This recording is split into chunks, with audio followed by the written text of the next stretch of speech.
was getting to the point where I was going like 10 times a year. I mean, I would come home, I would unpack, and I would book the next trip, and then I'd go back. We need a business where we can write off these trips. What can we do? Within 2 years of opening, John quit his full-time job because he was shipping shirts like 10 hours a day. It was awesome. In 2020, most of our months averaged gross around $40,000. And really, when you go like viral on like TikTok or something, you can see a huge, like you can make $5,000 in a day, and then the video stops going viral, and then you make, nothing.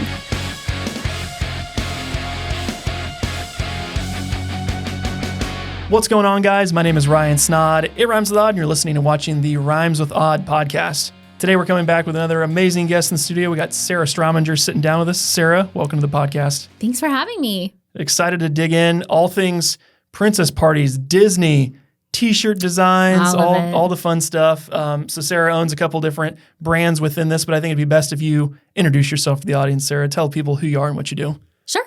Okay. My name is Sarah Strominger. I'm born and raised right here in Iowa. I grew up in Waukee, and about 20 years ago, I started my first business, Little Princess Parties. If you are the parent of a young girl, you might have heard of us.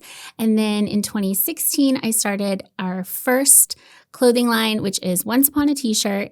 And then in 2021, we started the Pocketeers. So I've got three things that I've been juggling. Yeah. Sure. Fun. Well, and I think we'll definitely talk about all the different stuff, and especially this like rise in popularity of like the Disney fandom, right? Oh yeah. Just that whole ecosystem obviously feeds what you guys do as well. So yes, correct. They all kind of center around Disney, but we also have to be pretty careful too for like intellectual property and stuff like that. So it's sort of a little bit of a tightrope. We have to be a little bit careful. But yeah, so they all kind of center around fairy tale. Sure, we'll say like kind of yeah. Sure. So before we jump into your backstory, can you explain each of the three things you do? Like you mentioned, there's like princess parties, there's t-shirts. Mm-hmm. And then what was the third one? The Pocketeers. Pocketeers, okay. So Little Princess Parties is the first one that I mentioned. That is a character company where we are mainly doing birthday parties and events. So a little girl will want Cinderella to come to her birthday party, or she can choose whoever. We have like 20 different characters, and she'll come, and we do games and stories and photos and stuff like that. And we also do events with Little Princess Parties, including mermaid parties in the summertime. That's what we'll be doing pretty much June, July, and August. And that is mainly a weekend sort of thing for me. Yeah.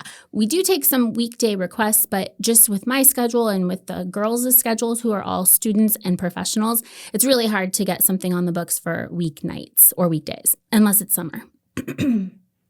Then in 2016, my husband and I started Once Upon a T-shirt.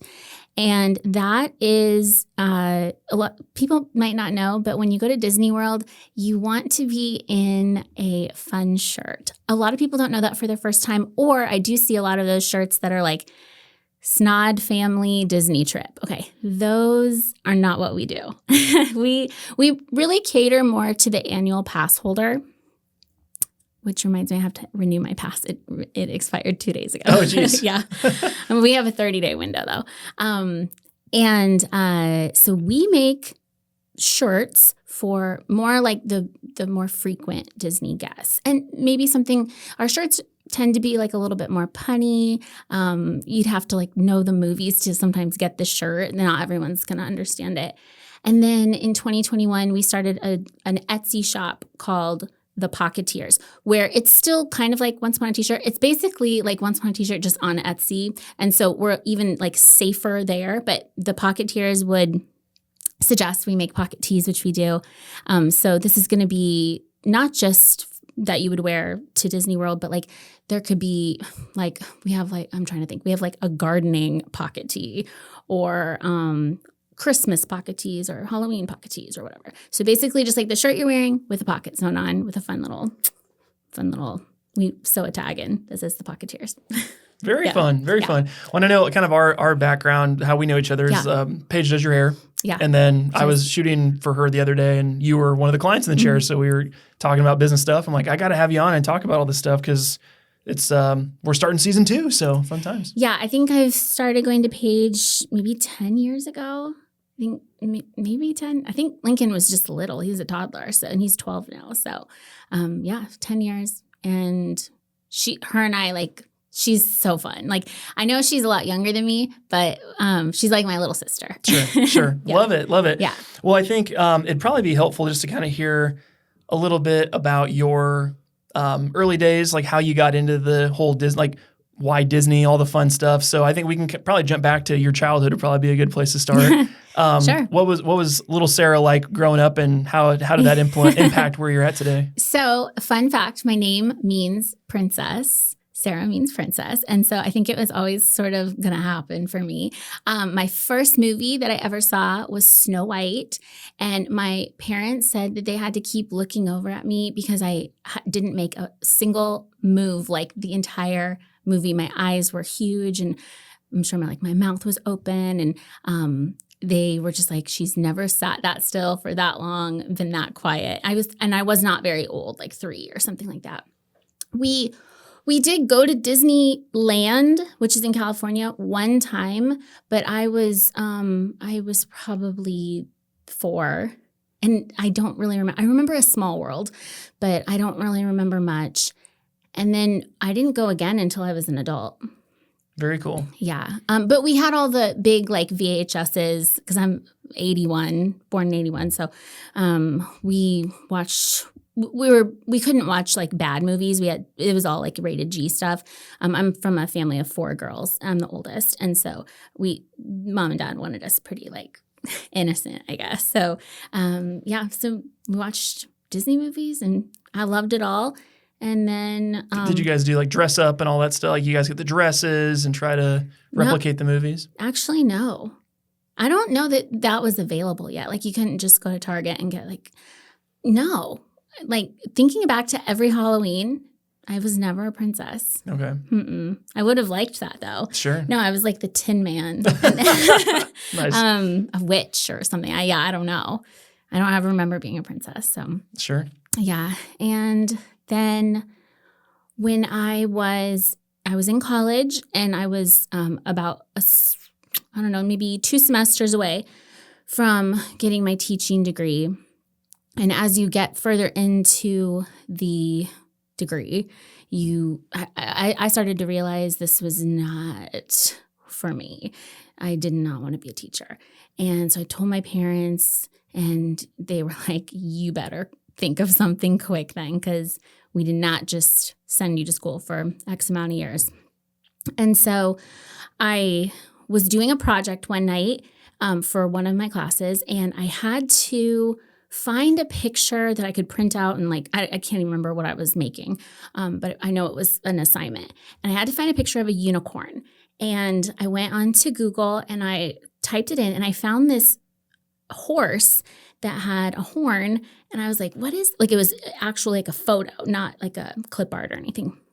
And I clicked on it, and it was a company out in New Jersey. Oh, I wish I remember what it was called, but it doesn't matter. And it was a company like mine. But mine hadn't been, made yet.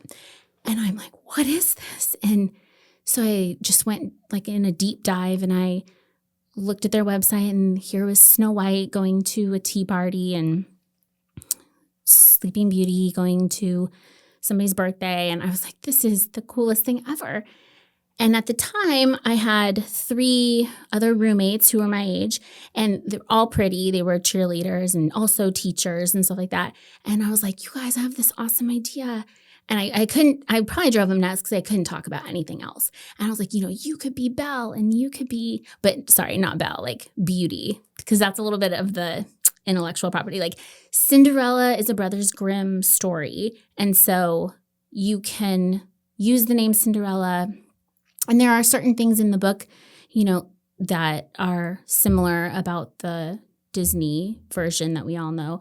So you just, again, kind of have to be careful on like what you can use and what you can't use. And we do have our parents sign something and say like, you have to understand we're not Disney and we can't book a party with you if you think that we are. Mm-hmm. So they have to sign off on that before booking a party or an event. But your roommates like resembled the Disney princesses. Like one's kind of, yeah. One's brunette and could pass as Belle, and one's blonde, could be Cinderella or whoever. Exactly. So we started with just 4 characters. We have 20 now, but we had 4 then.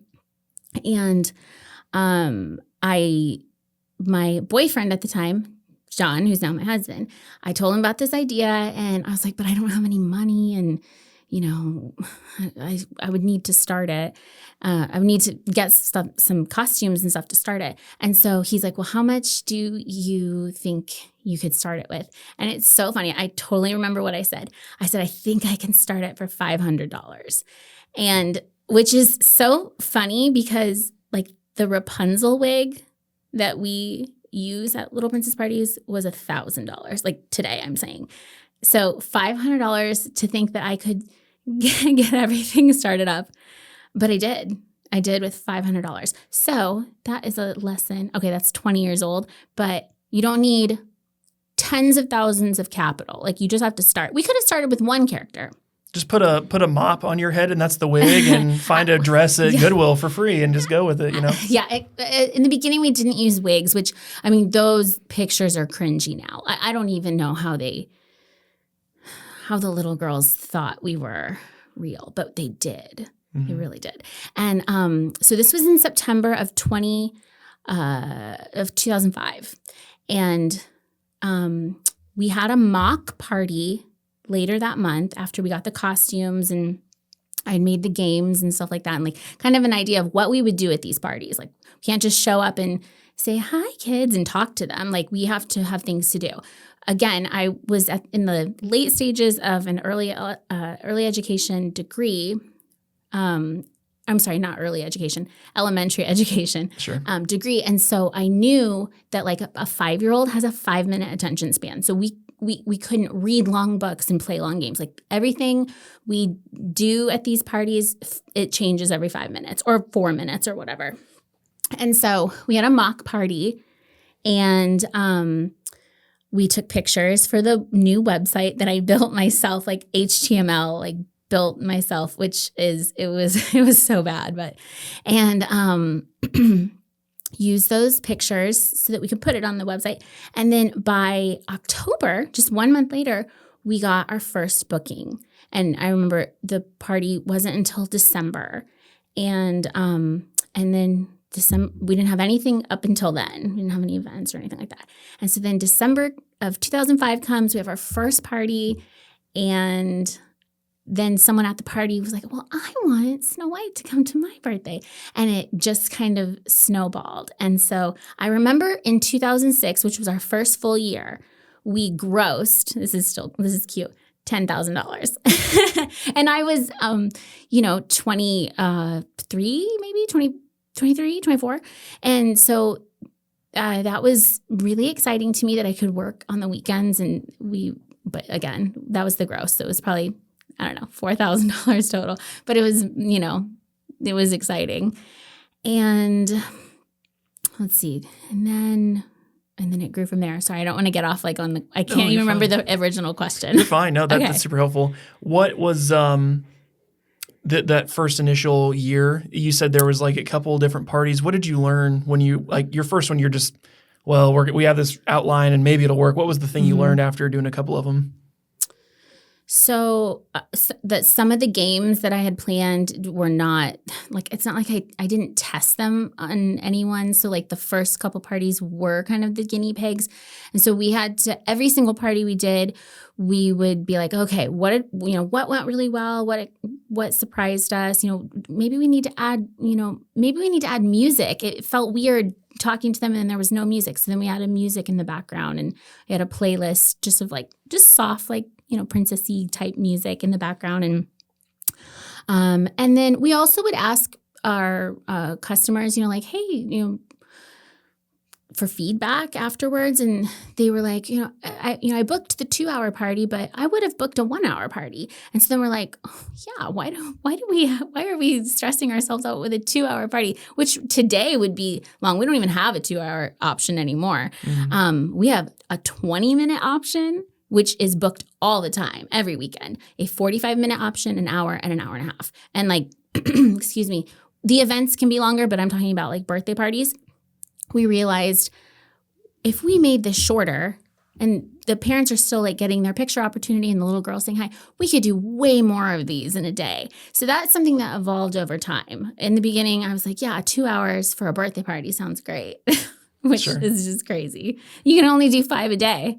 And we did. I mean, like once we got busy, that's all we could do, 5 a day. And that was one starting at like 9 or 10 in the morning. So. Sure. So you said you had talent lined up that were, it wasn't just you every weekend doing these. There were other people that were helping you with that. Yeah, because I was never a princess. I was, I think, once or twice in an emergency situation. But yeah, so I had, just my friends. Like I didn't even hire, like there was no interview or anything like that. They were just my friends, like the first 4 girls. I still are my friends. Sure, they're moms now. Well, it sounds like they're different than you go to like a fall festival or a summer thing and you see like Spider-Man and Batman's there, and it's just like someone in costume for a set amount of time. Yes, and they're not like performing or engaging; they're just like there for photo opportunity. Yeah, half of them are kind of I call it the mascot rule, where you're not allowed to talk. So you just like because they don't want to speak to the kids, so it's just like you just hang out there. Like, how is what you do different than that? Yeah. Well, actually, at events, it's similar to that, but we talk because there's no mask or anything like that. A lot of events that we do are like a meet and greet based, so like, for example, like Hy-Vee is one of our clients. They'll be like, hey, we'd like to have 2 princesses in the store from 10 to 12 on Saturday. And they'll have an idea of who they want. Sometimes they just let us pick or whatever. They're like, so just send 2 who are popular or whatever. And that's really all it is. It's the little girls coming up to them, talking to them for 2 or 3 minutes, taking a photo, and then going shopping with their mom or whatever else they have going on. So I would say that's the majority of the events. That's really a lot of like my new girls. I like to start them there because I'm like, if you just have a metaphoric like bag of like 6 things you can say to them, you're going to be able to get through that event. Where the parties are very different. And then we have other events. One's coming up we have more than one coming up, but one that is different than that. It's called the Winter Wonder Palace, and it happens every January. And it's put on by West Des Moines. And that is like a 90-minute party where we completely plan out all of the activities. So a little girl goes into room 1 and she might meet Sleeping Beauty. And Sleeping Beauty does different activities. And then she'll go into the next one and she might meet Brave Princess. And yes, yes. So like on the website, it should be like the Brave Princess or something. But yeah, her likeness is sort of, she's got red hair and green dress and stuff. And so those are a lot more like labor intensive behind the scenes because we have to have everything planned out to the minute. We have to have all the rooms end at the same time so the shift can happen seamlessly. And then we have other events like all summer, like I said, like the pool parties.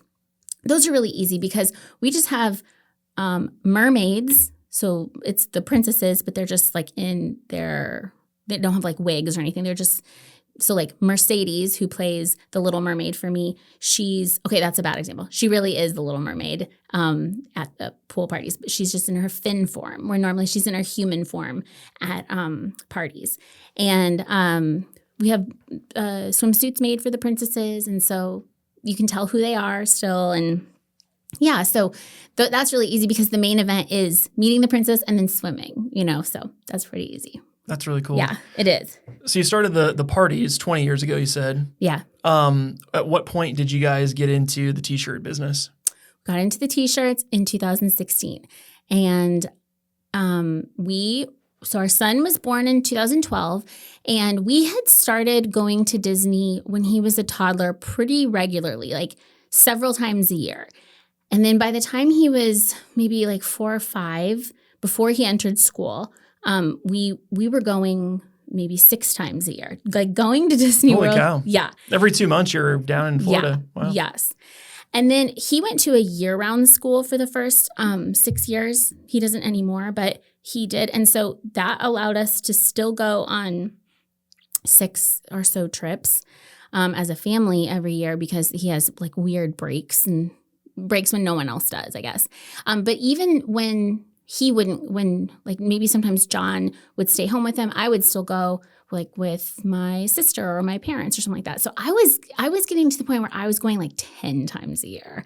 I mean, I would come home, I would unpack, and I would book the next trip, and then I'd go back. And so eventually we were like, we need a business where we can write off these trips. What can we do? And so we had a little meeting with our accountant, and I threw out the idea. I said, what if we made T-shirts or something? I know everybody makes T-shirts, but what if we made them and we could write off these trips because we need to go down and get pictures, like by the Tree of Life or whatever. And he's like, yeah. And he went into it, and the hobby law, I think you can't show a loss 3 years in a row or something, and that doesn't count as a business or something like that. And I was like, yeah, we'll be careful about, I don't know. I don't even know if we'll make any money, but I was just like, but that would work, right? We could write off like our plane tickets and our passes. And he's like, yep, you just can only write half off the food, I think he said. And I'm like, okay, well, let's do this. And within 2 years of opening, John quit his full-time job, and because he was shipping shirts like 10 hours a day. It was awesome. And then, so I was 16, 18. By 2020, actually, I remember it was March 5th of 2020. So this was fun time to be in America or anywhere in the world at that time. Well, March 5th, COVID was still something that was like happening in another, we didn't know yet. It was not till the next week. And the job that I had, I worked at a daycare in Grimes as the director for, I had been there since 2006, just part-time. But I had left it in March 5th of 2020. And I was like, I think I'm going to do, like the princesses are doing great. Once Upon a T-shirt is doing great. I think it's time that I do this full-time with John. And the next week, everything shut down. But I was already done with my job. And when everything shut down, including Disney World, I mean, I don't know if you remember that. They were closed for 4 months. Which is like unheard of. Yeah. And the amount of money they're not making by being closed is kind of crazy too. Yeah. Disney Plus, I think, had come out. And so I think maybe they were doing really good there, because we were all inside. But the thing that changed for us in 2020 was nobody wanted the princesses in their house. Nobody wanted anybody in their house. And so I remember in like late March or early April, I refunded over $5,000 of $50 deposits. When they book a party, they have to put down a $50 deposit. And I remember I refunded around $5,000 because everyone was like, well, I guess we're not having a party. And so that was a scary time. We did pivot from that, and we did come up with something to save it. But that moment was scary. But Once Upon a T-shirt thrived. Now you would be like, how can that thrive when Disney is closed? I think like Disney adults need like their fix almost, and so when they weren't going to the parks and we were getting stimulus. And also, sorry, I will say this. Sometimes Disney adults are irresponsible with their money. I mean, you're looking at. I was going to say, you would classify yourself as a Disney adult, right? Going 10 times in a year is kind of. Yeah, I would. I don't know. It was like a slow evolve. But I'm also conservative. So a lot of times like a Disney adult is super, super, super like liberal. And I'm sort of this weird like in-betweener. Sure. But love Disney. And And so we saw, even though the parks were closed, we saw our numbers start rising in merch, like in sales, I'm sorry. And we would host once a week, like trivia nights. We'd go live and do trivias, and we would have hundreds of people in the chat, like trying to guess, and we'd give them like gift certificates or free merch or free t-shirts or whatever. And people like looked forward to it because because we weren't doing much else. And if I remember correctly, in 2020, most of our months averaged gross around $40,000. Holy cow. I know. Like, you would not think that from like a t-shirt business. We also have like magnets and stickers and really, when you go like viral on like TikTok or something, you can see a huge, like, you can make 5,000 in a day, and then the video stops going viral, and then you make, nothing. Sure. And that's still true today. But so we were absolutely crushing it. But meanwhile, on the princess front, said, nobody wanted the princesses in their house. And so we pivoted, and we made this package called the mini visit, which is still on our site today. And was a 20-minute visit. Previously, before that, the lowest was 45, was the smallest package. It was a 20-minute visit that we could host outside. We had masks made for all the princesses, like beautiful, like that, like looked like their dresses, or, like diamonds or whatever. They were so cute. And we found a pocket of people who were comfortable with that. Like, okay, so the princess is just going to be here for 20 minutes. All of our games, we made new games that you could distance play, and she could wear a mask. And so then we started seeing bookings again. And so like just enough that we weren't making a ton of money, but that was fine because the Once Upon a T-shirt was. Mm-hmm. And so I was able to keep on most of my staff with the princesses by pivoting and making this little mini party. Sure. Yeah. So at its height, how many people were they all contractors? How many people were working on the princess party side, and then also like the t-shirt business as well? So t-shirt, it's just John and I. Okay. Just John and I. And Lincoln sometimes clocks in and does something for a little bit. But the princesses, I have 12 girls. Yeah. Okay. And I probably had that then. Yeah, some of them, I mean, it's not a job that they keep forever, because you have to kind of be a certain age to even be the princesses. You're going to have like a 80-year-old Cinderella. Yeah, right. So, I couldn't retire. This is my backup plan. Yeah, so I would say like my favorite is like when I get them in the college years or like right out of college. But I'm open-minded to high schoolers too. I've had some great high schoolers, but I like that 18 to like 25 is like my favorite. But I have two girls. One's 25, one's 26, and I would be devastated if they gave their notice now. I mean, like there's things you can do to like, look young still like later.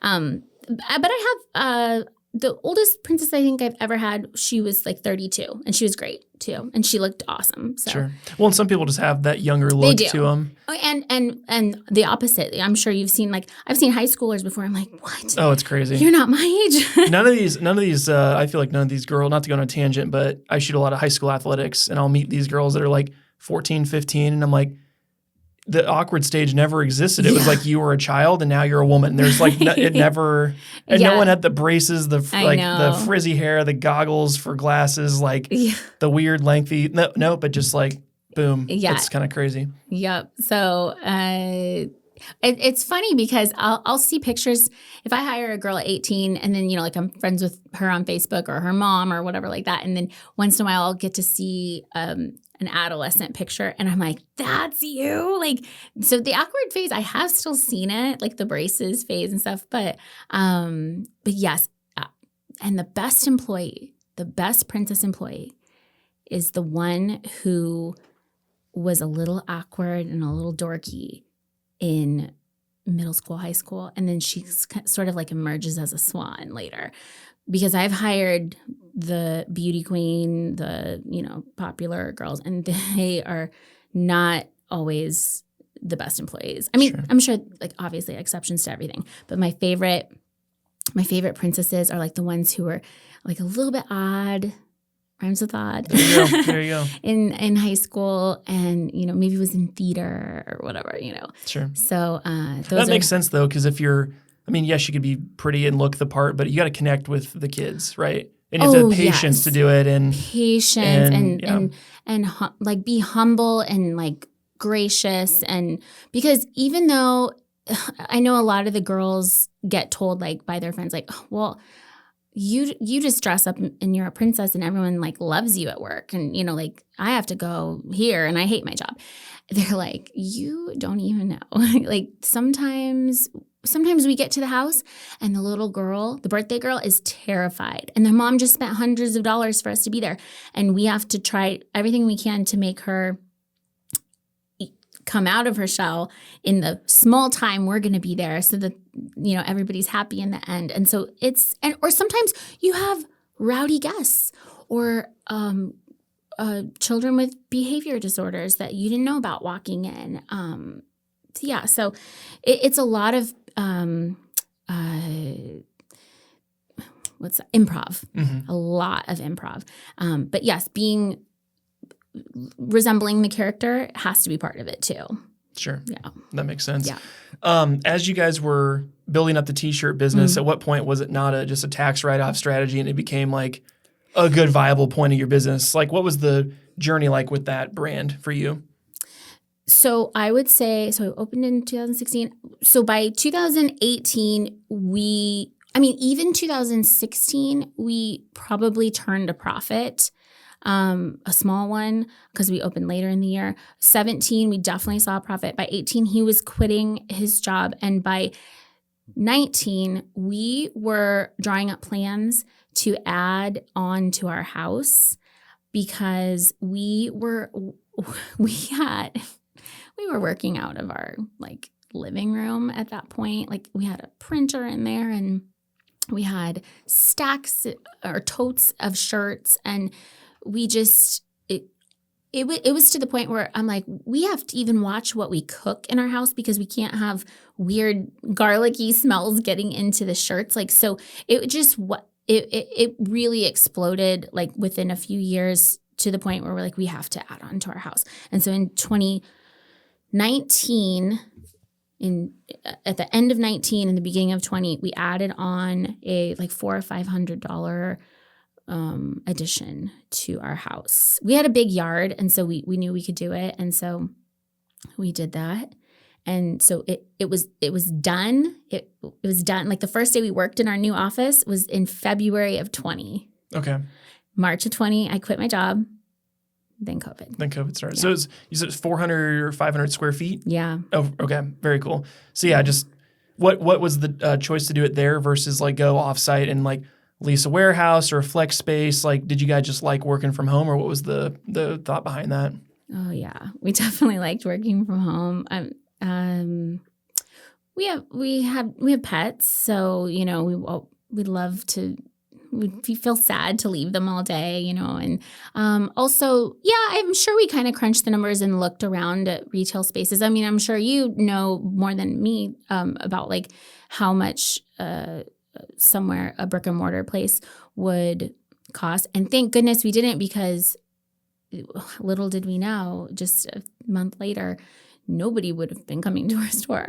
Sure. No, so. I totally get it. And I was just going to say, I have seen other t-shirt shops do that and then close in a year or two. I saw it all the time. And so I'm like, oh, I don't want to go every day and like open the shop and sit there and wait, because most of our business was all online. So it just didn't feel like we even had to do that. And what we would have paid in rent over a few years may have added up to the addition. And that addition could be anything. It's really a blank slate room. I mean, if someone had, future owners that live there, if it would make like the most amazing like preschool room. Yeah, so it could be anything. Sure. Yeah. Well, I know, especially if your audience is online, you go in a completely different subset. Maybe most of your customer base isn't even in the Des Moines area. It's like, oh, it's not. Yeah. No. Yeah, it's definitely not. It's all around the U.S. And we have international customers too. But for sure, yeah, it wouldn't be something that like the average Iowan would probably care about. Sure. So you guys start the t-shirt brand. What was kind of the method of how you got your customer base? You mentioned you guys do social media now, but what was the way that you even grew the brand so then people could find you? It was always social media. Always. And I think in 2019, 2020, is that when like TikTok kind of blew up? Yep. During COVID, that was like, okay. It just exploded. Okay. So Instagram was always like our bread and butter. I had a very rigorous like posting schedule. I would post. I mean, this is how it's not like this anymore at all. But just because like the economy and things have changed. But I remember posting at 7 a.m. most days. And this was like not even a reel. This was like a still picture. And by 7 p.m. when I would make my second post, it was not uncommon to make $1,000 in that day. It was just, I like had the best life then. Well, it was through like Instagram shop, right? Or they could just go to your link in your bio and just like buy link in bio. And just directly buy it, right? Yep. And then when TikTok came out, we hopped on that and we had something go viral like in the first maybe like 30 videos we did. And we got like 100,000 followers very quickly. And so we sold stuff that way too. So then now we had 2 different platforms that I would try to post on, but they were different because one was like pictures. And then I guess now Instagram is like more TikTok. You have to post a reel to get really any sort of traction. Even our pictures now get nothing. But it was only ever that way. No paid ads. No, we never even had brand ambassadors. We would just post on socials. That's all we had. Sure. Oh, we have a Facebook too. That's like linked to our Instagram, but yeah. So were you guys doing paid ads as well? Like no. Facebook ads, Instagram ads, just all organic then? Yeah, I guess so. Yeah. Cool. And those trivia nights, we really should do them again because they got people so excited. And then we would throw out like random like flash codes in the lives and be like, oh, before this live is done, go to our shop and yeah. So yeah. So it's just that. I mean, I have no idea what I'm doing. No, I mean, I think you do. I think you need to give yourself some credit because most brands don't leverage social selling, like the social media side. Going live, most people have never done that, and it sounds like you guys did that very regularly and might still do now. What are some of the things you would put in your live videos to get people to come and then also to convert when you're like on a live stream? So the only live streams we ever did were those trivias, and what I would do is I would find 3 smaller shops that were also, it's called like the Disney small shops, but like maybe an ear maker, someone who makes the ears or someone who sold stickers or whatever. And I would find 3 different small shops that were under like 500 followers. Because I want to say at the time we were probably, in 2020, our Instagram was probably like 35,000 or so. And which all organic, took forever to get to that point. And I would find 3 shops and I'd say, hey, tonight for our trivia winners, would you like to make something? And we can tell people like, hey, if you want to play trivia tonight, follow these. We do this earlier in the day. Follow these 3 shops because they are providing the prizes for tonight. And then the first place winner would get to choose from those, like, I want those ears or I want this shirt or whatever. And so those 3 shops would also like put it on for their followers because then we knew that we were getting, even though just a few hundred, but every single time we did that. Plus it's giving them a boost and stuff like that. So you were kind of like cross-promoting everyone's audience. That's what it's called. Yeah.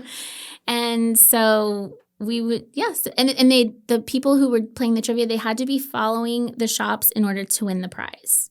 Yeah. So we did that. But that's what we would do. Yeah. And I don't know why we don't do them anymore. We really should. No worries. That's great. No, I think it's interesting because there's this whole world. Like if you just focus just on Instagram, that could be an entire business. Like TikTok's the same way, or YouTube. Like there's just so many different ways to do it. What were some of the best things about growing your brand online, and then maybe some of the like not so nice things about growing the brand exclusively online? I would say the best thing was that it was free. People don't realize like something, again, that goes viral can make hundreds or thousands of dollars. And you don't even need a big audience for that, because most of the time your TikTok or your Instagram reel is going to be shown to people outside of your base. So I would say that's the best part. And then the worst part is it didn't seem like it then, and I don't know if the algorithms have changed, but it is so hard for me anyway, on my platforms to grow now. So I feel like burnout is a real thing. I mean, like, I'll be like, oh my gosh, I have this amazing idea for a video. And I put an hour or two into it and it just flops. That can be a little soul crushing if you don't have a thick skin. So sure. I would say it kind of gets into your head. Well, it's hard when you get early success and you just expect that to be. I think that's what happened. The norm. And you just keep swinging the hammer and it doesn't do the same damage. And you're like, am I not swinging hard enough? Do I need to keep trying? Do a different hammer? Like, you start to kind of second guess what worked before too. Yeah. Because I know when TikTok first came out, there was all this like, I don't know if it was factual, but people were saying, oh, like every 10 accounts they would, in the early days, just to get people excited and like you said, kind of addicted to the success, they would give every boost. 10 accounts a boost. So you'd like, one of your first 5 videos would get like 30 or 40 or 50 or 100,000 views. Yeah. So then you're like, holy crap, like if I just keep posting, I could make and that's really how they got their base of like influencers. So there were people that were doing that, they found that out and they would start 10 accounts, post the same 5 videos on all 10 accounts, and then wait till one of them popped off, delete the others, and just focus on that one. So it'd kind of like use it to kind of hack the success of it, which was cool, I guess. But it's kind of interesting just like, again, knowing where people are, because there's still brands that don't even have a TikTok account, and the fact that you guys have leveraged a free platform to make a full-time living off is really wild. It's really cool. Yeah. I just feel like the algorithms have changed. So that's something I used to love a lot more, the social media part, which is definitely part of like our businesses. We have to do that. John is not a social media guy at all. He's 11 years older than me. And so any sort of techie thing, I'm going to be the one out of the two of us that has to figure it out. His perfect day is getting up at like 5 a.m., making coffee and starting to ship orders and not be done shipping, and listen to podcasts and not be done shipping until the sun goes down. That is his like perfect day. Sure. And that just sounds awful to me. That would not be fun at all to me. I would much rather be making the content, but I also do other things. Like out of those, the 3 businesses I named, I also do one more thing that's not really a business, but I do UGC. Have you ever heard of that? Yeah, user-generated content. Okay, most people don't know that. So if you're listening and you don't know what UGC is, don't worry, you've seen it. So when you're scrolling through Instagram or TikTok, and then every like maybe 4th or 5th scroll is like a little advertisement for a product. I'm not talking about TikTok Shop. That's not what I mean.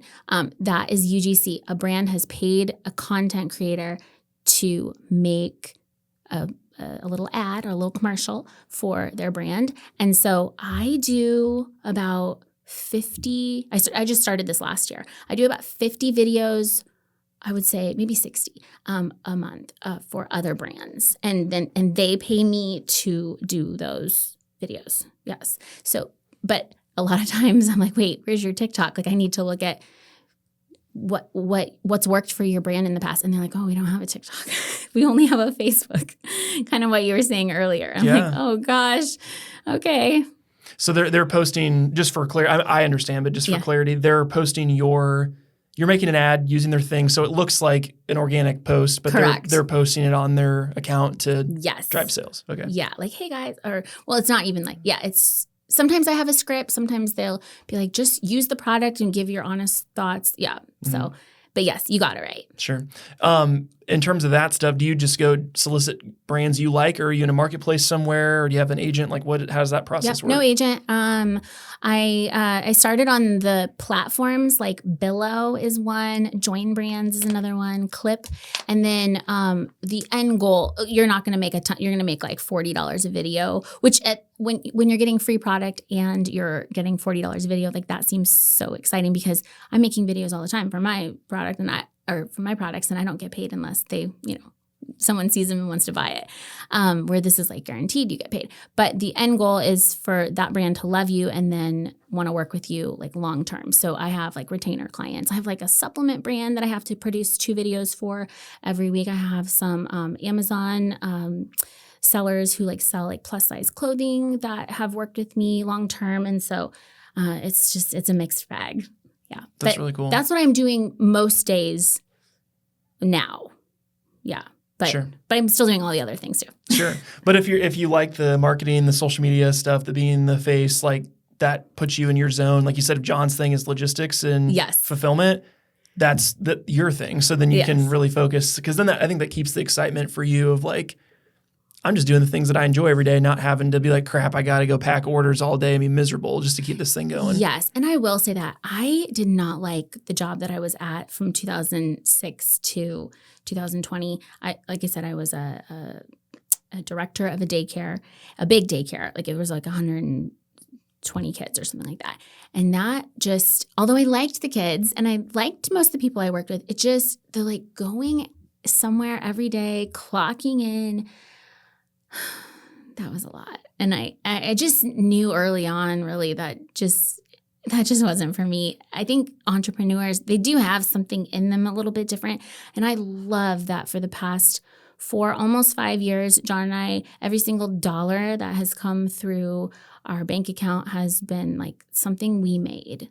And I'm very like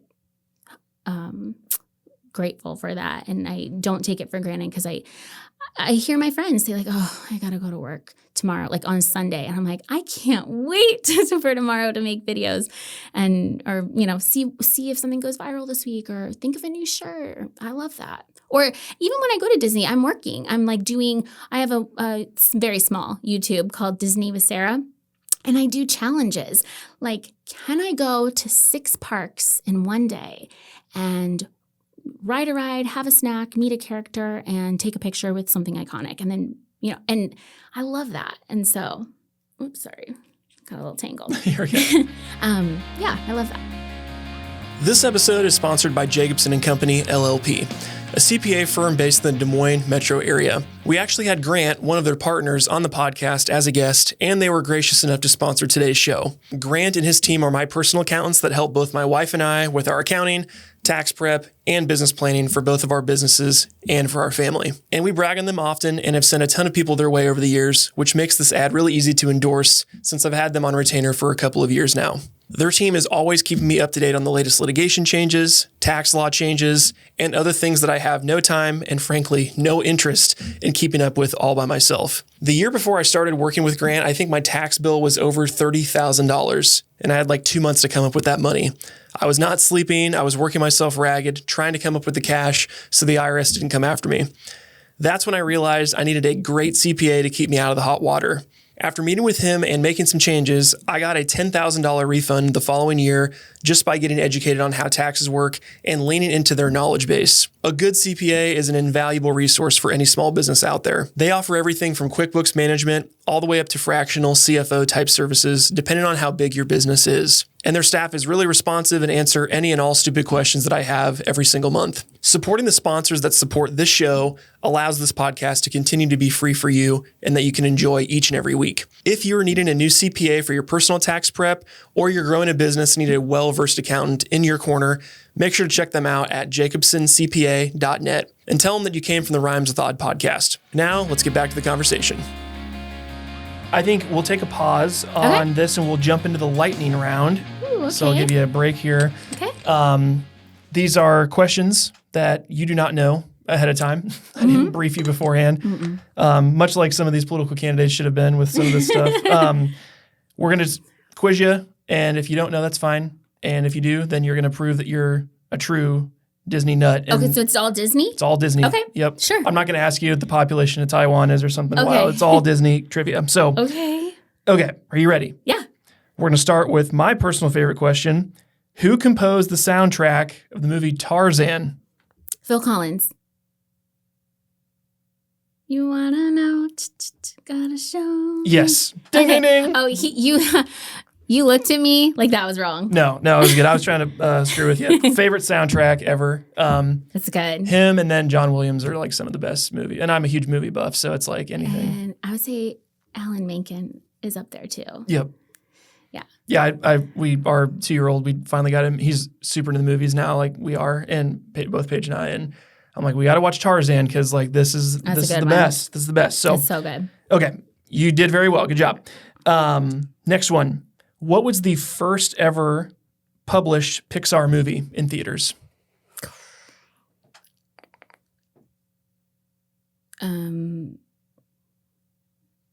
Not Disney Pixar?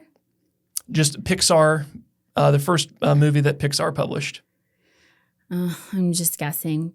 Toy Story? Yep, Toy Story. Okay. Good job. 1993, I believe. My friend from college, he knows every movie year that a movie was released. He knows the year it came out. It's really weird. 93 sounds early. No, right? that's it? Yeah. That's when it was? Yeah, because Pixar, the technology wasn't there yet for the animation. The old like Cinderella and Sleeping Beauty, they made it through glass. So they'd have the camera up and they'd push it down and to show like foreground elements moving, they'd pull glass out to make the bushes look like the camera's going past the bushes. They had all this crazy stuff. That's so cool. And it's all practical because the computers weren't there until the 90s when there's internet and all this stuff. Wow. I'm trying to remember the other piece of this that's interesting. There was a movie that they did it with Pixar that they almost deleted on accident. And there was like one junior producer that had a copy on a floppy disk at her house. And the guy that was editing the whole movie like accidentally deleted the entire everything. So they like went to the person's house with like a motorcade of like cars and they're like took her thing and put it in like they're like, this is millions and millions. I can't remember what movie it is. I'll have to look that up. Now I'm going to have to figure it out. But anyway, that was like one of the movies that almost never made it type of thing. Oh, I wonder what it was. Okay. So next question. What is Mulan's fake name that she uses to pass as a soldier in the Chinese army? My name is Ping. Ping, Ping. My friend's name is Ping. Or what did Mushu say? He's like, Achu. He's like, Kazutai. Like, oh, yeah. Stupid right Eddie Murphy. before she says it, yes. Yeah. Okay, cool. This one got me. I didn't know the answer to this one. In Monsters Incorporated, the character Boo, what is her real name? Mary. How do you know that one? I told you. I'm a Disney adult. Okay, I should have had it way harder. And the only way that you know that it's Mary is that it's on a drawing in her room hanging on her wall. Okay. Like that she's done at preschool. Sure. I cannot believe, though, that you got Mary. I didn't even know that one. I should have like went way deeper on some of these. No. I want to get a perfect score. Okay, perfect. Next question. In Tangled, what color are Rapunzel's eyes? Green. Yep, you got it.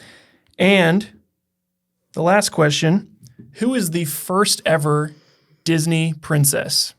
Snow White. Perfect score. Boom. Yay. Ding, ding, ding, ding. Good job. That was good. I should probably ask you, what's your favorite Disney movie? 1,000,000%. I've never wavered on this since the first time I saw it. It's Aladdin. Aladdin? Okay. Yeah. Mm-hmm. Very nice. Love it. I also got to see it in 1994, maybe, in Disney on Ice. Oh, okay. Yeah, at wherever they have it, Wells Fargo Arena or Yeah. whatever, which I heard is changing to the Casey Center. Yeah, they just bought the rights. Mm-hmm. There was jokes that they're going to put a big fake Casey's Pizza box on the roof and make that the calling. I hope they sell Casey's Pizza there. Yeah. But yeah, and Jasmine's my favorite princess. Aladdin was my first crush. Oh, funny story about little Sarah. So have you ever seen Who Framed Roger Rabbit? Oh yeah. So you know how that movie had like humans and cartoon working together? When I was little, I thought that I could marry Aladdin. And he was just a cartoon and I was a human, but it could still work. Sure. Yeah, I thought that's just... What? Never mind, Jasmine. As I was looking through Disney trivia, this one came to mind with Aladdin. Do you know what real life person Aladdin was based off of in Hollywood? You mean who did his voice? Like they based his character, like his mannerisms and how he behaves based on a Hollywood actor. That did not play him, like did not voice him. That did not voice him. Okay. No. Tom Cruise.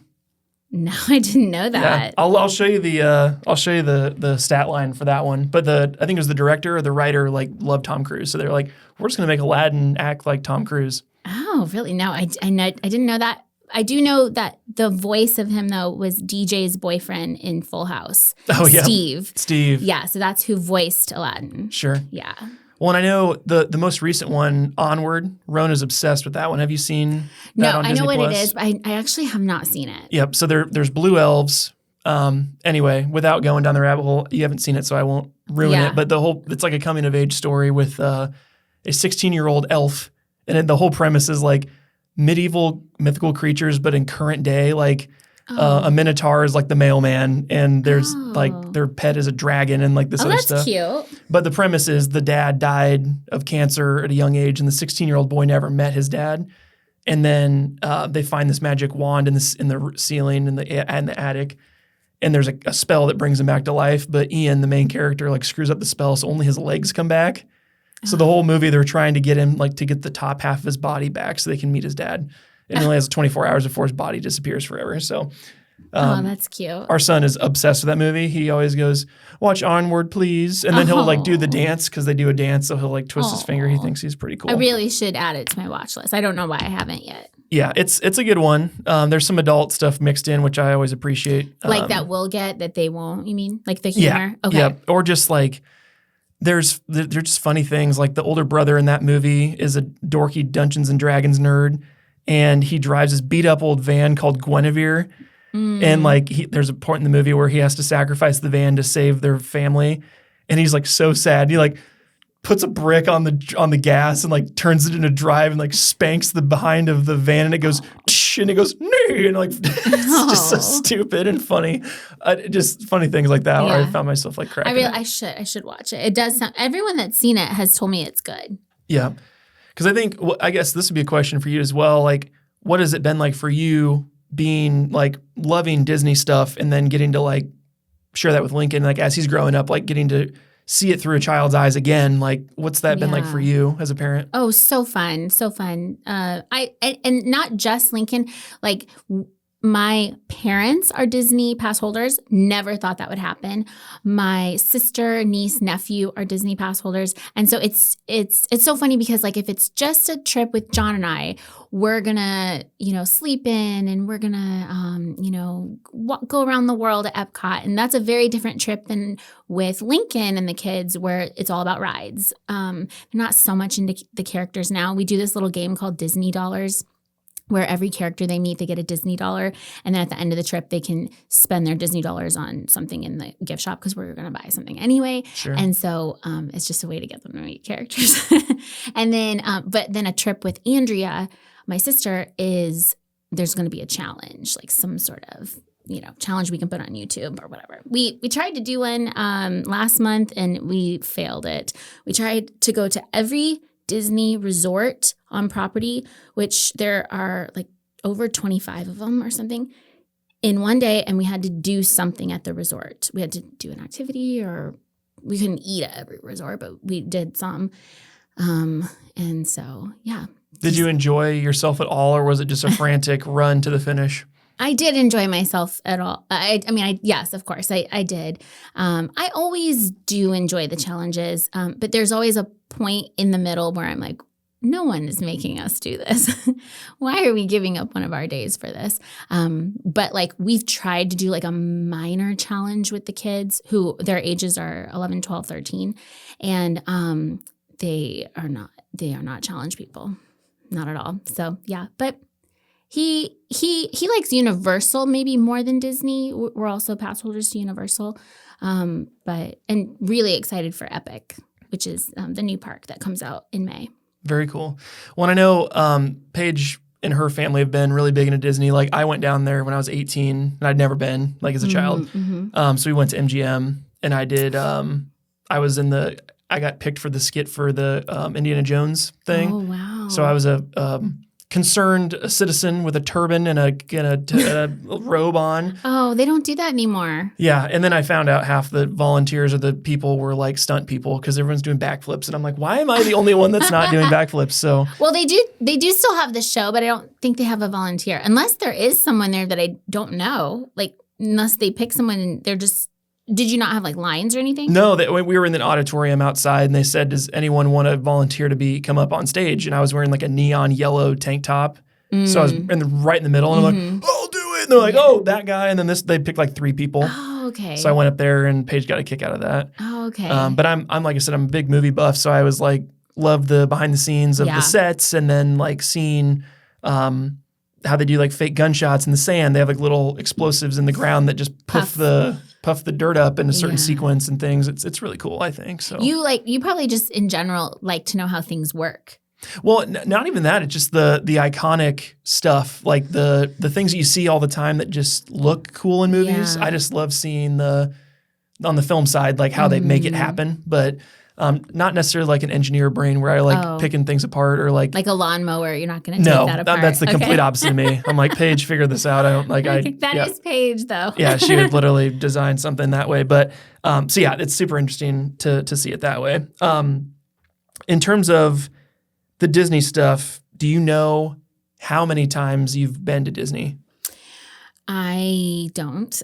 No, but I would say in the last 10 years, I have definitely been there around 100 times. Yeah. And always to Disney World. Okay. So World, Florida, Land, California. I've only ever been to California that one time with my parents when I was 4. So, is there like a Disney adults group that you can be a part of, or is there like ways that you guys connect off property? I'm sure there are. I'm not a part of any of them because there's a spectrum of Disney adult. Like some of them that is like they're the only thing they can even talk about, and I'm not like that. I do like it a lot, but I can also hang with people who don't like Disney. Yeah. Sure. That's cool.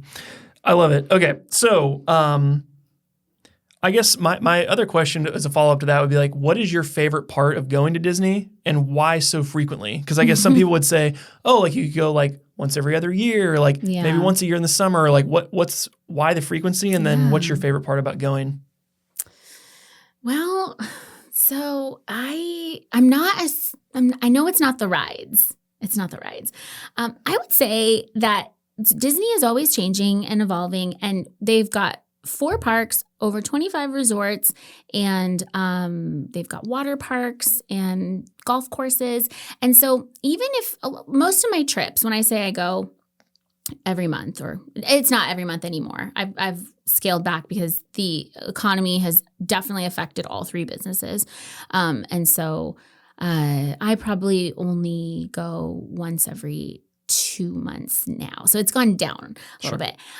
But I would say that on those trips, I'm only going for 3 or 4 days at a time. And so I can't, and Universal, because I'm also a pass holder there. So I can't do everything every time. And so there will be whole trips where I don't go to this park or this park. And so then by the time I make it there, it has been 4 or 6 months since I've been to like that park or this part of the park or ridden this ride. And so it's so massive. If you've never been, you can't even fathom how massive it is. And I went on a tour at Magic Kingdom a couple years ago called Keys to the Kingdom. It's a backstage tour. You get to go backstage and underground because Magic Kingdom is on the 2nd level. I don't know if you know that. There's a whole system underneath called the utilidors. It's how people travel from Main Street all the way back to Fantasyland easily without being like going through the crowds. And it's off limits unless you're on this tour or you're a cast member. And I learned that Disney has only developed about 15 to 20% of the land that Walt purchased. And so the possibilities of a 5th, 6th, 7th, 8th theme park, many, many more hotels or whatever, they're definitely possible because they definitely have the land for it. So every single time I go, I've done something new, but I also have my favorite like little comfort spots. Like I love to grab a spring roll in Magic Kingdom and then go sit on like the hub grass and people watch the fireworks or whatever, The parades are probably my favorite. Yeah. The parades are my favorite. And we're getting a new one next summer. We're getting a new one at Magic Kingdom. And so, I don't know. I think it's more like just like I don't know. I can't really put it into words why I love it so much. It's so fun. I don't know. There are whole days I don't write anything and don't meet any characters, and I have the best day. Sure. So I don't know. Well, I think it's safe to say that visiting there is a really fun experience, and like, why not do that as frequently as possible? Like, have a really good day all the time. Yeah. I think that's a big part of it too. Mm-hmm. But also, I guess with that, and especially having a presence online, I'm sure there are people that poo-poo on your hobbies and interests. And they don't like that you're a Disney adult, and they say, "Grow up and stop doing all this." What do you say to those people? I don't say anything. I don't say anything. I used to say stuff, and it's just like it says so much more if someone, and this goes for anyone, if anybody leaves a mean comment on somebody's post, it says so much more about them. And I'm old enough to really not give at all. I get cringe a lot of comments say cringe. And they're not from anyone that follows me. It's anytime that something goes a little bit viral, that's when I get the hate. And I always say you cannot have a viral video in the space that I work in without the hate. Mm-hmm. So I'll take the viral video. That's fine. Well, I know some people, they'll like, it's almost not rage bait, but like you'll bake things into your video that encourage comments, good, bad, or ugly. Oh. So there's a lot of that goes on where certain people will wear things, say things, they'll state things incorrectly on purpose. So then the know-it-all kid from Polar Express is like, "Hey, you said 33, but it's actually 30, and then that's half the comments. And now you've hit your viral reach with just doing stuff like that. Yeah, that's a really good tactic. I don't do that. I don't know. That's good. I could definitely try that. But, because I know with my YouTube videos, I'm chronically misspelling things because my editor, Premiere Pro, doesn't have a spell check. So when I'm quickly like putting graphics or whatever, half the comments are like, "Hey, you misspelled this thing." And I'm like, "Hey, thanks for taking 20 seconds out of your day to tell you that I screwed up something." Like, sorry, and then I'll comment back. And then now I've got 2 more comments on there. Not that I do that on purpose. It's just kind of a byproduct of like not being perfect, I guess. So kind of a weird thing there. But I know what you're talking about because I follow some guy who does cooking videos, and he's like, if you take Parmesan cheese and, I'm like, oh, you do that on purpose. Like the first one, I was like, why did he say it like that? And maybe it's just where he's from or whatever. Yep. And then I saw the comments. I'm like, he's a genius. Mm-hmm. Yeah. Just purposefully mispronouncing things, misspelling things. I think some of those are super fun that way. In terms of the vision for the business now, you mentioned like the economy is taking a hit. That will probably, now that Trump's is the elect now, I'm sure things will change. I just checked our stock portfolios this morning and everything's up 30% in the last 24 hours. I told my buddy, That's crazy. I'm like, check your freaking stock investments. He's like, why? I'm like, just check it. And he's like, holy crap. Like, I know we're up like 42% this year alone. So it's just kind of wild. I think the economy is going to swing quite a bit more. I hope you're right. So our 3 businesses are very much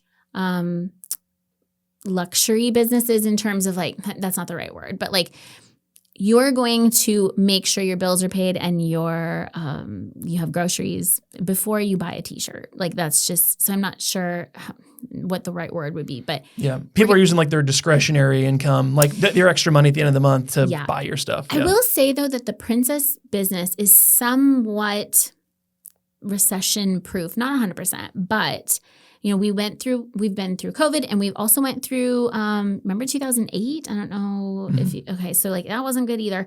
And the thing is, if your little girl, and you can maybe attest to this since you are the father of a little girl, but when she reaches that princess age, which is it's a small gap. It's they kind of come into it at 3. They might not want to party at 3. Most of the 3-year-olds are still scared of us, and that's normal.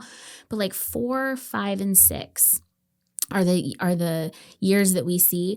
And if your little girl is turning 5 and she wants the Little Mermaid to come to her birthday or the Frozen sisters or whatever, you know, like you're going to maybe pick up an extra shift to make that happen, or, you know. You're giving magic to your child, right? It's that moment that will be childhood defining in that little moment, you know? Yes. And so I know that we've had clients where it's like, oh, I don't know how I'm going to pay for this, but we're going to book it and we're going to make it happen. So, so that one's a little bit more than a little bit safer maybe when in a bad economy than the t-shirts. But I will say, because we added onto our house and now that's all rolled in, you know, with our mortgage at a really great interest rate, by the way. Remember, 2020 is when we refinanced that.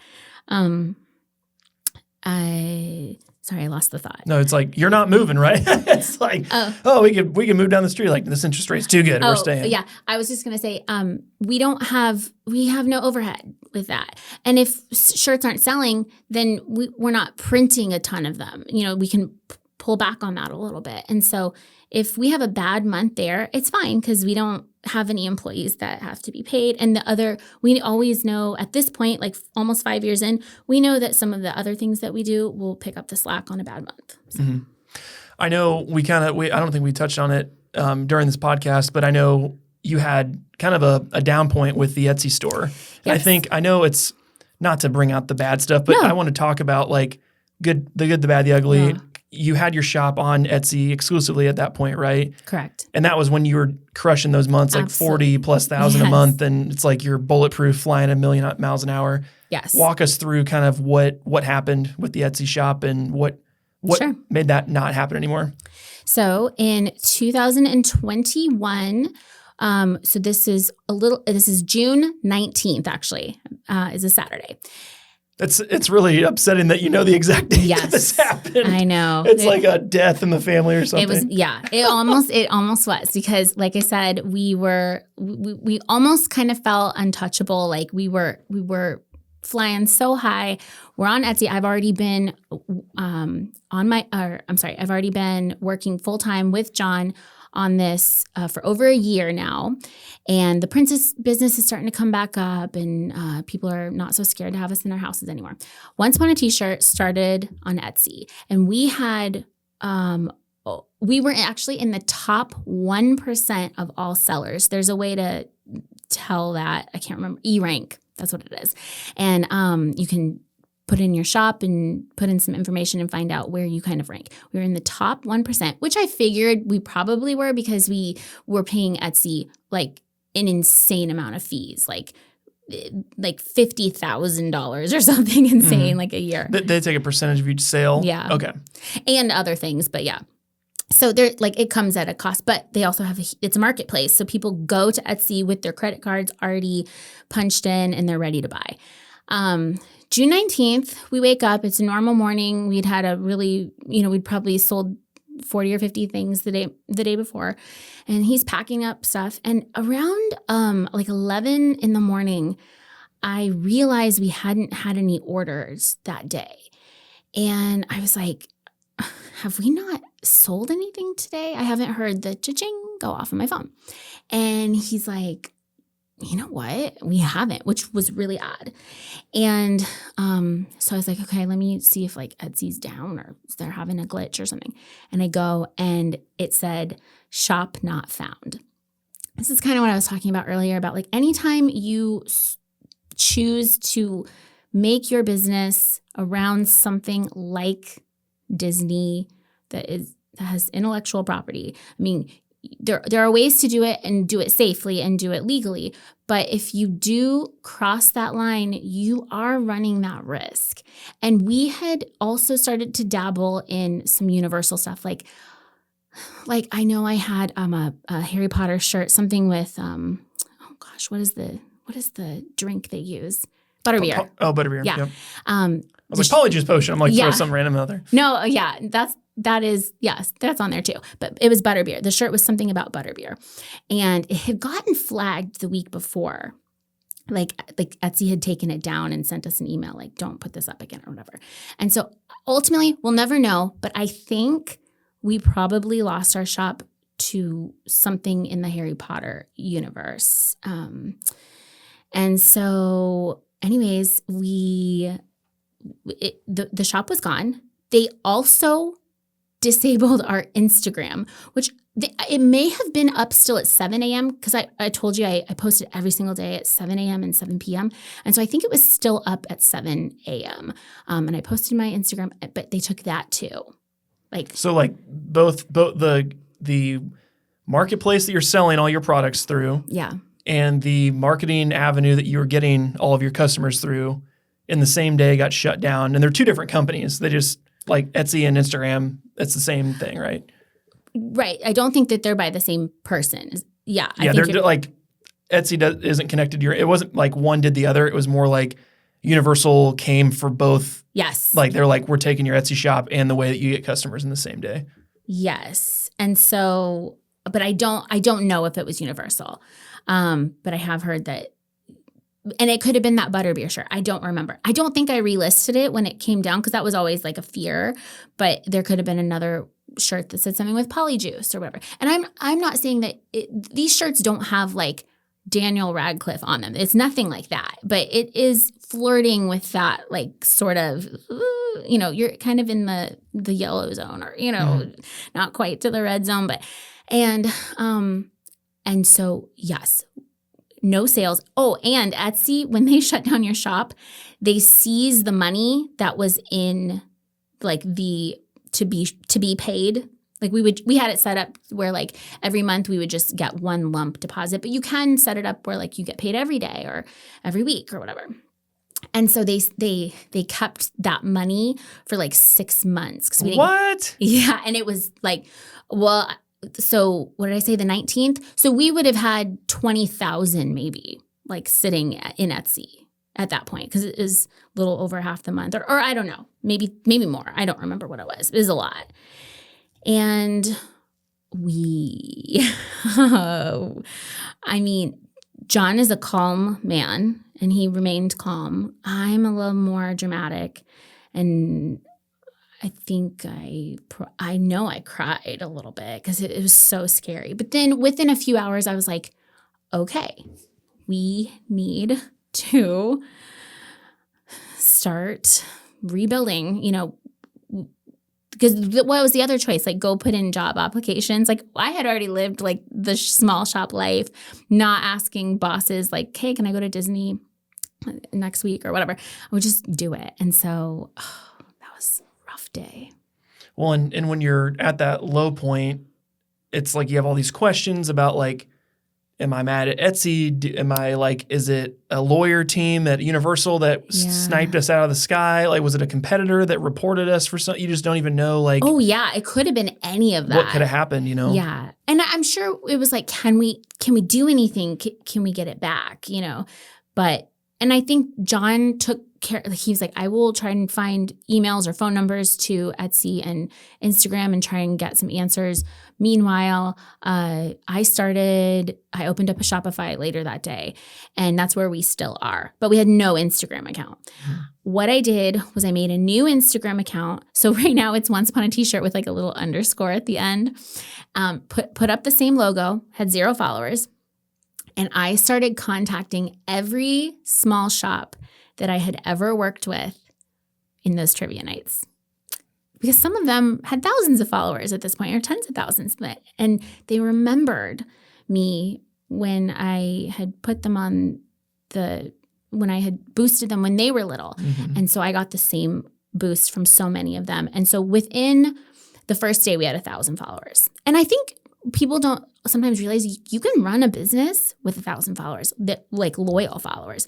And some people, Instagram is very out of sight, out of mind. So like if one of the accounts that you follow disappeared, you might not notice ever, but you might, depends like how often you interacted with them. So the people that were used to seeing our stuff kind of knew my posting schedule and maybe had been like, oh yeah, I got to buy that tea today. Had come looking for us, and some had found us organically like that too.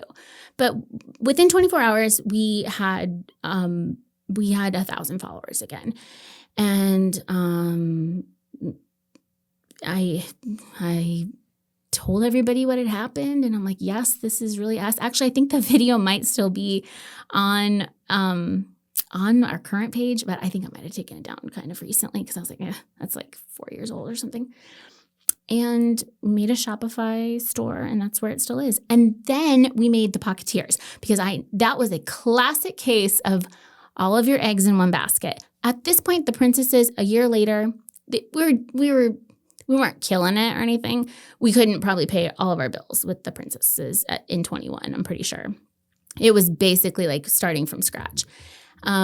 But that's when we started the Pocketeers, which is sort of like a nod to a Mouseketeer. This is kind of like where we got that. And everything on our Pocketeers Etsy is pretty safe. And we're in the top 7% now. And that's on Etsy as well. Mm-hmm. You guys went back. I'm surprised you didn't like burn their headquarters down for taking all your funds away. Because I owned I'm like, that was always a risk. It still is. If you're going to make stuff, we try to be as safe as possible. And there are so many Disney companies that put Mickey Mouse right on the middle of the shirt and sell it. And I'm like, that would keep me up at night. Mm-hmm. Ours isn't like that. So Pocketeers is pretty safe. Pretty safe because I don't ever want that to happen again. And last month, Pocketeers made more than Once Upon a T-shirt. Oh, good. Yeah, and so they're usually about even. I would say Once Upon a T-shirt tends to get a little bit more, but again, Etsy is a huge marketplace, and so those customers are coming to buy. They know they want to buy something, and they're looking for like sort of that niche stuff, and then. Once Upon a T-shirt, we still have to drive all of our own traffic. We did when we lost it in 21. We did still have our TikTok with 100,000 followers that we had built up. So we definitely posted there in the meantime before we could get our Instagram. And our Instagram is not huge. It is so hard to grow on. I mean, I'm sure some people like crush it. I think we have 13,000 followers now, and that has taken 3.5 years to get to. Right. Then you said you had hundreds before. We had like 35, maybe 40,000 before we lost it. Sure. Well, I know I did a reel strategy 2 years ago. It was January to June. Every other day I posted a reel and batch recorded them and would just put because I had like 1,700 followers on my personal Instagram. And I'm like, I just want to see like what works, what doesn't. I think at the height of it, I had one video hit 300,000 views, which was like mega viral for me. Yeah. Like it was like a lot. That's good. And it was about how I cut social media reels for clients from longer form videos in like just a screen capture. And you talk about like, okay, you could have a video have 1 million followers, but it doesn't make you a dime. But like what I was doing was the video that shows what I do for a business went viral. And then I had hundreds of people in my DMs like, hey, can we fly you out and you do this for me? Can we do this and that? Like I ended up getting to pitch meetings with 3 businesses. One was for like 40 grand a year. Another one's for 70 grand. Another was like 85,000 a year. So it's like one video from one video. Yeah. So it's like you said, you just keep swinging the hammer, but as long as you have the strategy that helps. What was the thing that kept you guys from like pulling your hair out instead of just like throwing it up in the air and being like, okay, like God has smited us down today. Like there's no way this can continue. What kept you guys to even continue to do what you're doing? So you make a great point. John and I are both Christians, and we were way too cocky. We knew we posted a picture or a reel or whatever in the beginning of the day, and we could do whatever we wanted. I mean, he wants to ship. I could do whatever I wanted to do all day. And, I was cocky. I was not giving glory at all to him. And he humbled us like a big old slice of humble pie on June 19th, 2021.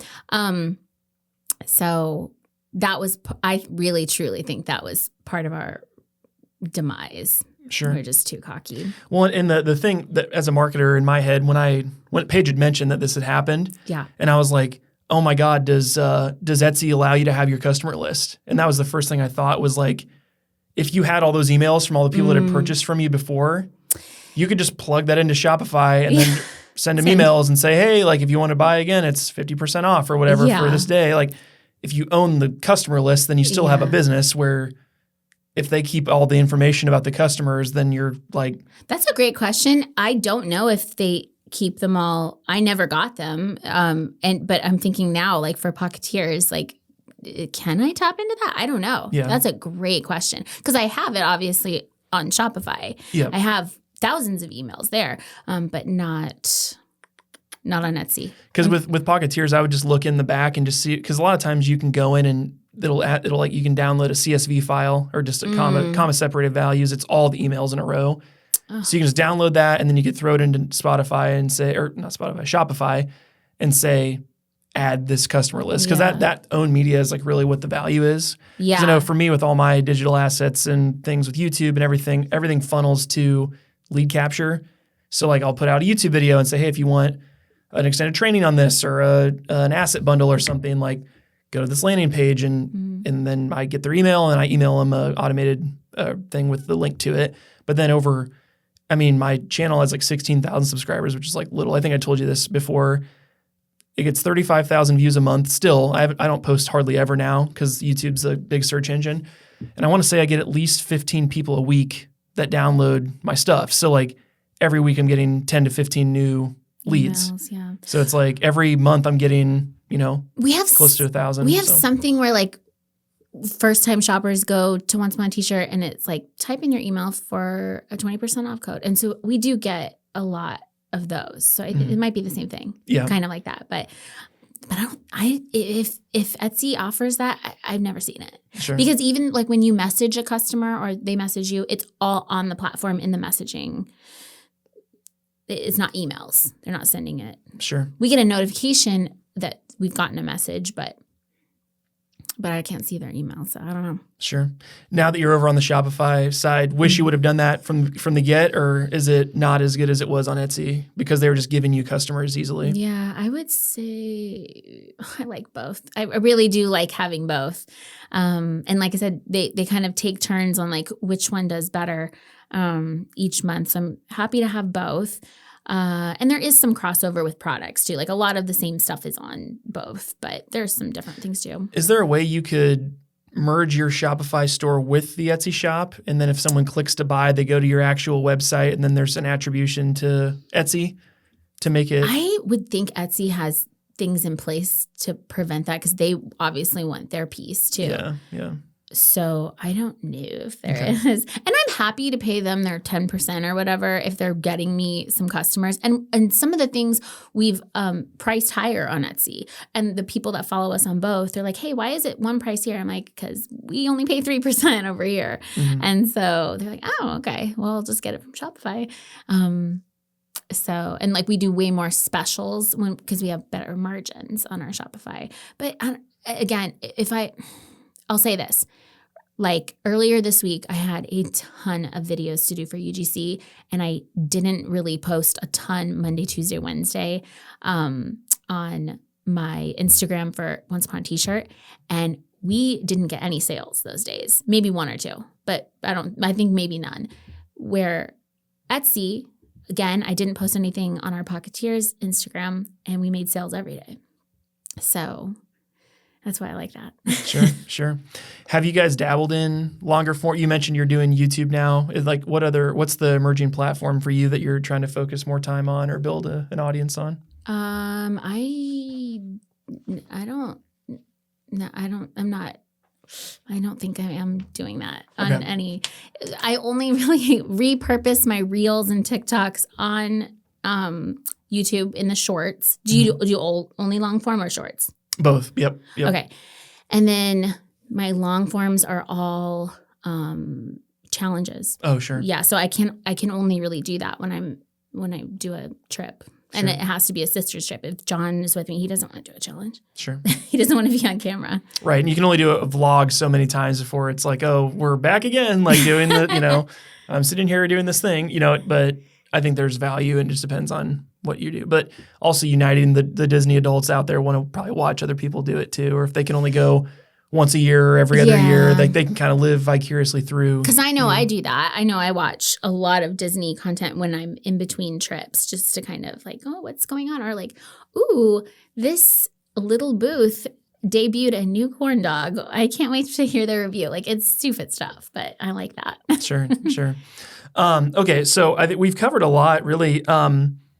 what do you think? Did I ask you this? What the vision of the brands are for the future? Like, what do you guys vision this business being? You didn't ask. Well, actually, we have talked a couple times about, like, hey, we're coming up on 9 years. Or no, hold on. We'll celebrate 16. Yes, 8 years next month. No, this month. Yeah, we opened in November of 2016. So I'm like, is this something you still want to be doing? Or because I can kind of feel my passion for it. It goes in and out. It gets bigger when I know I have a trip coming up. It's harder when I have to make content just like at home, and that seems to be harder for me. And again, I have really no help doing that because he's not going to think of a video. Or he's not going to be in a video. He might sometimes be in one like as a supporting role, but it's just not his thing. And so he reminded me, anytime I say that, he reminded me like, okay, but then that means like no more write-offs on trips. And then I get snapped back and I'm like, oh, yeah, no, we're going to keep doing this. But it's hard because after all this time, like it's harder to think of shirts because I feel like all my ideas I've already done them. Which is fine when you have new customers because then they see hundreds of these designs that I've come up with all over this whole these years, and it's all new to them. But for our customers that have been with us since the beginning or shortly after, I'm sure they're like, okay, come up with something new. And creativity is not like an endless stream, and so he's like, we got to think of new shirts, and I'm like, okay, John, I can't just turn on the faucet. Like, I'll think of one if I can, but I can't always. Sure, yeah. Channel the creativity when you need it. It's always hard to do. Yeah. I think those were most of my questions. Did you have any? I know last time we talked, you said you had marketing questions for me. So if you have any questions for me, I'm happy to help or answer or give any direction that I can. So that's so awesome. Nothing's coming to mind. I had some questions about my son's YouTube. Okay, sure. Let's talk about it. Well, he's 12 years old. He started a YouTube channel a couple of years ago called Life with Lincoln. Check it out. Subscribe if you're listening. Yeah. Well, I don't know if you'd want to subscribe because he's 12, but maybe. He had something go viral this past spring, and he jumped from 1,000 followers maybe to, I think he has like 70,000 followers or something. And he got monetized over the summer. And then he was monetized for like 3 months and making like good money for him. I want to say he had like $250 in it or in his little YouTube account.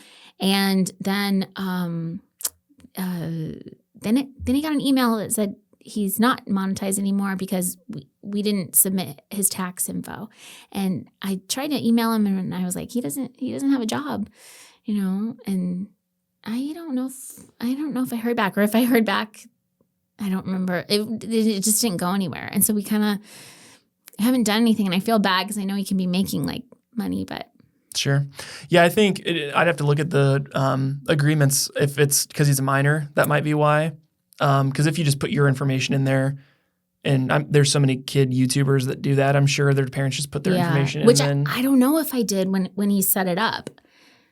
I don't know. So I don't know if I can now. Sure. But yeah, I would say that would be a good angle because with 70,000 subscribers, he's probably, my channel is 16,000 subscribers and it makes like $200-$300 a month. And that's awesome. Yours is probably, Oh, my Disney with Sarah? Lincoln's is probably doing like, I would say 1,000 a month, if not more, because well, if he has 70,000 subscribers. He doesn't have any long form, or he might have like a few, but it's all shorts. It's just reels, okay. Shorts. So they pay way less, I think. Sure. Yeah, because basically the CPM, the cost per milli, it's basically every 1,000 views you have, they pay a certain dollar amount. So in different industries, they pay different amounts because advertisers want to run ads on certain ones, so they'll pay more. Like if you do a real estate video or finance or something like business related, it usually pays more because if someone's looking that type of video up, they usually have money to buy whatever the heck it is. Where if it's like kids content, it might not be because it's for children. It's like gaming stuff. Yep. So it just depends on the niche that you have. Like I can't remember my CPM. I'd have to look it up, but it's like every 1,000 views you get, it's like $10 or something. So, and then lower ones are like $3 or whatever. And then finance is like 30. So, oh, wow. So if you have like a finance or real estate YouTube channel, like you could have 100,000 subscribers, but you could be making like $1 million a year on that small audience. It is what he wants to do. Like every 12-year-old boy would want to do, but that is his like end goal. Sure. Is to, so yeah. I always tell him, I'm like, I'm so sorry, I'm your mom, and I can't figure this out. Because again, John is not going to be able to figure it out properly. Sure. He can call someone if he finds a phone number, but yeah. Sure. Well, and even if he mixed in a couple long form videos, that would, I mean, once he figures out the monetization thing, but mix in a couple long form videos, that'll definitely help boost the earnings potential. And just always remember, like, YouTube's a search engine. It's just Google. It's owned by Google. So if someone's looking something up, they're looking to learn, they're looking to get informed on something, or they're going to watch something longer typically on YouTube. Yes. So that's always the thought I have when I make videos. Is like, someone's going to be typing this into the search bar. How do I make it intriguing enough that they're going to click my video? You know? Yeah. I think he might have a couple long ones, but it's 99% is shorts. And the short that went crazy actually was like, remember how earlier we were talking about like misspeaking something, or it was a mistake. He'd said something with the game Among Us. Something was yellow that was actually red, or vice versa.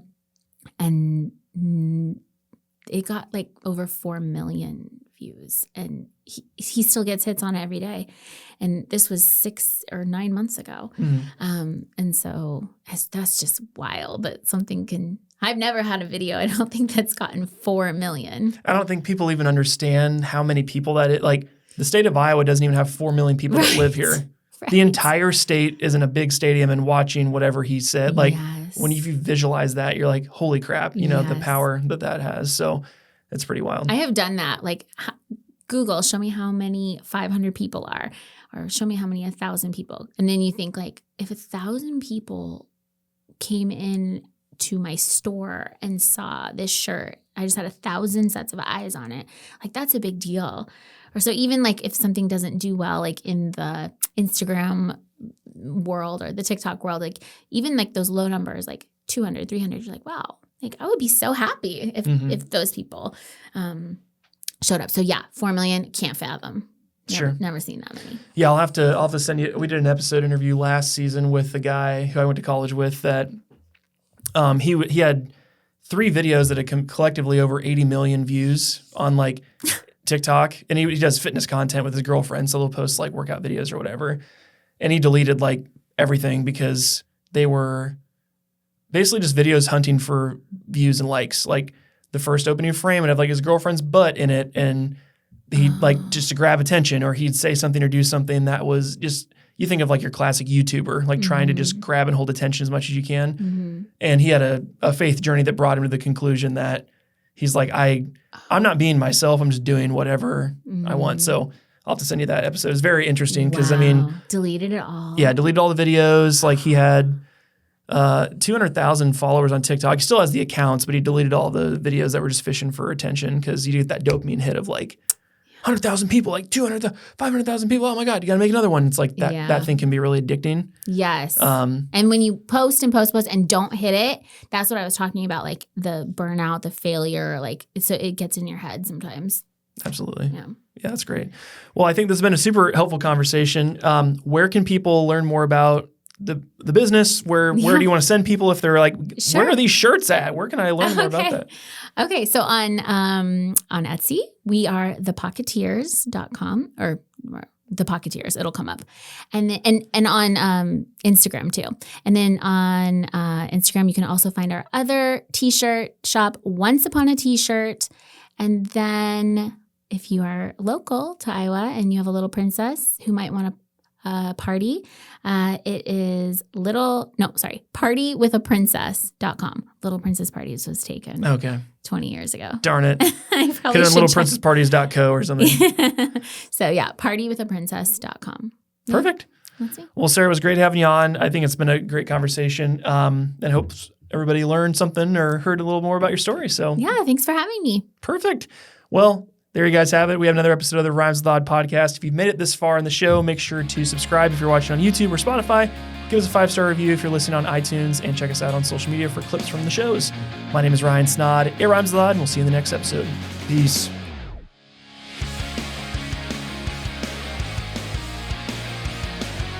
Thank you so much for watching yet another episode of the Rhymes with Odd podcast.